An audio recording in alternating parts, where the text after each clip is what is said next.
Hello, BookTube, and welcome to the Literary Buffet and to a Poetry Thursday Encore. Last week, I recorded a Poetry Thursday on the Chinese poet Du Mu. However, I think I had a technical failure, or maybe well, I'm blaming it on technology, but probably the blame lies on me that I was not really able to record it properly. So I think it's not properly rendered, and so this is my retake of this poem of Dumu called Passing Huaqing Palace. Dumu was a poet from the Tang Dynasty, so from the late Tang Dynasty. It's not Du Fu. Du Fu was an earlier poet from the Tang Dynasty. Du Fu lived at the peak of the Tang Dynasty, while Du Mu lived after it had already passed, the peak, and then so after the Anlushan revolt, which was a big rebellion in the Tang Dynasty that almost brought it to collapse, and the Tang Dynasty never really recovered from that rebellion. The poem I'm going to read to you today has a connection to this rebellion, but I'll first read it to you, and then I'll tell you about what it actually is about. It's not immediately obvious, and how that is connected to the rebellion. So, the poem Passing Huaqing Palace. I should mention the translator probably. So it's translated by Mark Francis, and you can find it in this poetry collection called Running Under the Ice, 50 Selected Poems by Du Mu. So now, Passing Huaqing Palace. In sweeping view from the capital, embroidered hills, along mountain top, 1,000 gates open in file. The march of red dust makes the concubine smile. None knew it was her lychees' arrival. So, what's all that story about concubine and lychees and the various hills, etc.?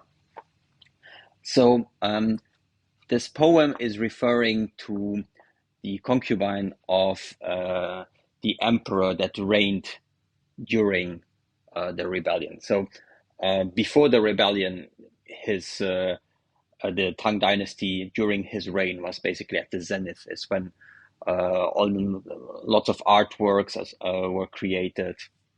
It's a early reign that's reputed for the sophistication of its culture, etc. So it was Emperor Xuanzong. He reigned from 712 to 756, and the concubine was Yang Guifei. And Yang Guifei has forever been reputed as one of the great beauties of Chinese history. The Chinese love to make lists like that, so she's like one of I think the four great beauties they're called, or something like that. And the emperor was completely besotted by her and gave her everything. This Huaqing palace was outside of the capital city. The capital city at the time was Chang'an, which is nowadays Xi'an in the center of China. I've actually visited the remains of Huaqing Palace. They actually excavated like a bath that was presumably used by the emperor and presumably used by Yang Guifei as well. At least the museum that has been built around this archaeological site is really dedicated to the love affair between the emperor and Yang Guifei. So it's almost like a little Disneyland of Yang Guifei and the Xuanzong emperor. So what happened is that this rebellion broke out. It was like a general of the emperor that was unhappy about things, and so the emperor and basically the whole court had to flee from Chang'an, which was captured by the rebels.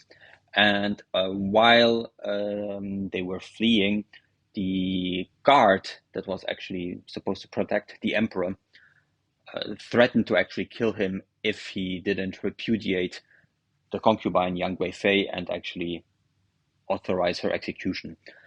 And the emperor ultimately acquiesced to it.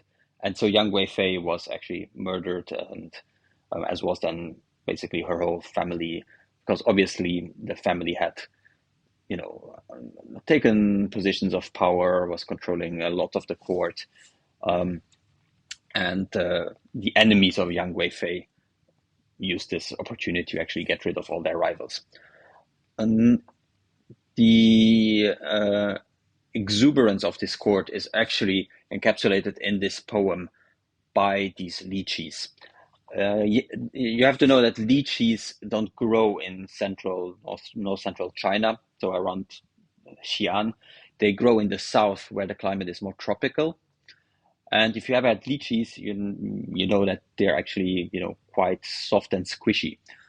If you imagine in the year 700, where you don't have refrigerators and trucks and stuff like that, carrying lychees from a southern Chinese province to the capital would take weeks and weeks, and the lychees might not be very fresh or even comestible when they arrive. So what they did was that there was a set of riders and horses that were dedicated to actually take the lychees in the southern provinces when they were almost ripe, and ride at full speed while changing horses or changing riders from the southern provinces to the capital, so that the lychees would arrive at Yang Guifei's plate while still being fresh and juicy. And so this is what this poem tells, is the march of red dust. So it's the dust under the hooves of the horses. You have the gates that open on the mountaintops. That's because on the way from the southern province to the capital, you would have gates or guards that would control the main roads. But all the gates open so that the riders can bring the lychees to the concubine. And if we think how life for normal peasants and normal city folk even must have been in the 700s, even in China, even in a highly developed country at the time, like China. If we think of how 100 years later, while Du Mu was living, how the situation must have been then, with large parts of China devastated, countless people murdered during the rebellion, you kind of get the bittersweet, almost cynical view of this whole poem. So you have the concubine smiling, not just smiling because the lychees have arrived, but because nobody knows that it's her lychees that have arrived.